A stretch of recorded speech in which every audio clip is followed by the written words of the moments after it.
வணக்கம். நிச்சயமாக கடந்த நவம்பர் 18ஆம் தேதி திருநெல்வேலி தீயணைப்புத்துறை துணை இயக்குனர் சரவண பாபுவின் அலுவலகத்தில் லஞ்ச ஒழிப்புத்துறை நடத்திய சோதனையின் போது 2.5 லட்சத்திற்கும் மேலான பணம் கைப்பற்றப்பட்ட விவகாரத்தில் சரவணபாபு என்ற அந்த தீயணைப்பு துறை அதிகாரிக்கு எதிராக சக தீயணைப்புத்துறை அலுவலர்களே சதி செய்தது தற்போது அம்பலமாகி இருக்கிறது.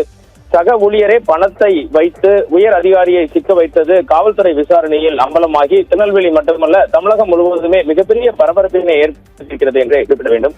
தீயணைப்புத்துறை துணை இயக்குனர் சரவணபாபு அலுவலகத்தில் லஞ்ச ஒழிப்பு போலீசார் நடத்திய சோதனையில் பணம் சிக்கிய விவகாரத்தில் தனக்கு எதிராக சதி நடந்ததாக அந்த அதிகாரி சரவணபாபு புகார் அளித்த நிலையில் தற்போது அதன் பின்னணியில் சக தீயணைப்பு வீரரே ஈடுபட்டது அம்பலமாகியுள்ளது. போலீசாரின் திருநெல்வேலி மாநகர போலீசாரின் அதிரடி விசாரணையில் தீயணைப்பு வீரர் மற்றும் அவரது உறவினர் தற்போது கைது செய்யப்பட்டிருக்கின்றனர். கடந்த 18ஆம் தேதி இது குறித்த விவரங்களை கொஞ்சம் விரிவாக பார்க்கும்போது கடந்த 18ஆம் தேதி திருநெல்வேலி என்ஜிஓ காலனியில் உள்ள தீயணைப்புத்துறை மண்டல துணை இயக்குனர் சரவணபாபுவின் அலுவலகத்தில் லஞ்ச ஒழிப்பு போலீசார் திடீர் சோதனை நடத்துகிறார்கள். இதில் கணக்கில் வராத 2.51 லட்சம் கைப்பற்றப்பட்டதாக கூறி சரவணபாபு மற்றும் அவரது ஓட்டுநர் செந்தில் என்பவர்கள் மீது வழக்கு பதிவு செய்யப்படுகிறது. ஆனால் இது திட்டமிட்ட நடத்தப்பட்ட சதி என சரவணபாபு பகிரங்கமாக குற்றம் சாட்டினார். சத்தியம் தொலைக்காட்சிக்கும் அவர் பேட்டி அளித்திருந்தார். தனது புகாருக்கு ஆதாரமாக சோதனை அன்று அதிகாலையில் மர்ம நபர் ஒருவர் தனது அலுவலகத்தில் பணப்பையை வைத்து செல்லும் சிசிடிவி காட்சிகளை வெளியிட்டு திருநெல்வேலி மாநகர காவல்துறை ஆணையாளர் சந்தோஷ் ஹாதிமணியிடம் புகார் ஒன்றை அளித்தார். தனது நேர்மையான செயல்பாடுகளால் பாதிக்கப்பட்ட தனது துறை சார்ந்த தீயணைப்பு துறை சார்ந்தவர்களே இந்த சதியில் ஈடுபட்டிருக்கலாம் என்றும் அவர் சந்தேகம் தெரிவித்தனர்.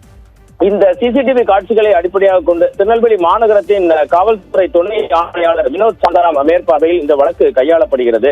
பெருமாள்புரம் போலீசார் மிக தீவிரமான விசாரணையை மேற்கொண்டனர். இதில் பார்த்தீர்கள் என்றால் தீயணைப்புத்துறை அலுவலகத்தில் பணத்தை வைத்து சென்றதாக தூத்துக்குடி மாவட்ட தீயணைப்பு நிலையத்தில் வீரராக பணியாற்றும் 30 வயதான ஆனந்த் என்பவர் கண்டறியப்பட்டார். தூத்துக்குடி வல்லநாடு அருகே உள்ள உளக்குடியை சேர்ந்த இவரும் இந்த சதிக்கு உடந்தையாக இருந்த இவரது உறவினர் முத்து சுடலை என்பவரும் போலீசாரால் தற்போது கைது செய்யப்பட்டுள்ளனர்.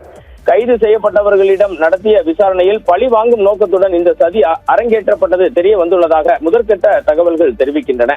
இந்த துணை இயக்குனர் தீயணைப்பு துறையின் திருநெல்வேலி மண்டல துணை இயக்குனர் சரவணபாபு முன்னதாக நாகர்கோவிலில் அதிகாரியாக பணியாற்ற போது ஒரு கல்லூரி மற்றும் பிரபல ஜவுளி நிறுவனங்களுக்கு வழங்கப்பட்ட தீயணைப்பு தடையில்லா சான்றிதழ் போலியானது என்பதை கண்டறிந்துள்ளார். காவல் நிலையத்தில் புகார் அளித்து அந்த வழக்கில் ஒரு தீயணைப்பு வீரர் தனது குடும்பத்தினருடன் அப்போது கைது செய்யப்பட்டார். இதுபோல சரவணபாபுவின் நேர்மையான செயல்பாடுகளால் தீயணைப்பு துறையை சார்ந்த பலரும் பாதிக்கப்பட்டதால் அவை லஞ்ச வழக்கில் சிக்க வைக்க திட்டமிட்டது தற்போது விசாரணையில் தெரிய வந்துள்ளதாக காவல்துறை உயர் அதிகாரிகளிடமிருந்து வரும் தகவல்கள் தெரிவிக்கின்றன. இந்த கூட்டு சதியில் மேலும் சில உயர் அதிகாரிகளுக்கு தொடர்பு இருக்கலாம் என்ற கோணத்தில் திருநெல்வேலி மாநகர காவல்துறையினர் தற்போது இந்த விசாரணையை மிக தீவிரப்படுத்தியுள்ளனர், விரிவுபடுத்தியுள்ளனர் என்றே கூறலாம். இதனால் இந்த வழக்கில் மேலும் பலர் சிக்குவார்கள் என காவல்துறை வட்டாரங்கள் தெரிவிக்கின்றன. எது எப்படி இருந்தாலும் ஒரு நேர்மையான அதிகாரி தமிழக அரசில் எந்த துறையில் வேலை பார்த்தாலும் அவரது நேர்மையான செயல்பாடுகளால் பாதிக்கப்படுபவர்கள் இது போன்ற செயல்களில் ஈடுபடுவது மிகுந்த அதிர்ச்சியையும் வேதனையும் ஏற்படுத்தி இருக்கிறது. திருநெல்வேலி மாநகர காவல்துறை முன்னெடுக்க போகும் இந்த விசாரணையில் பல திடுக்கிடும் தகவல்கள் அம்பலமாகும் என நமக்கு தகவல் அளிக்கும் காவல்துறை உயர் அதிகாரிகள் தெரிவித்துள்ளனர். பேட்டி விவரங்களுக்கு நன்றி வடராஜ். நெல்லையில் பழிவாங்கும் நோக்கத்தில் தீயணைப்புத்துறை அதிகாரியை சக ஊழியரை சினிமா வாடகை சிக்க வைத்த சம்பவம் அரங்கேறி அதிர்ச்சியை ஏற்படுத்தியிருக்கிறது. அண்மை செய்தியாக பார்த்தோம். விவரங்களை செய்தியாளர் வடராஜ் வழங்கியதை கேட்டோம்.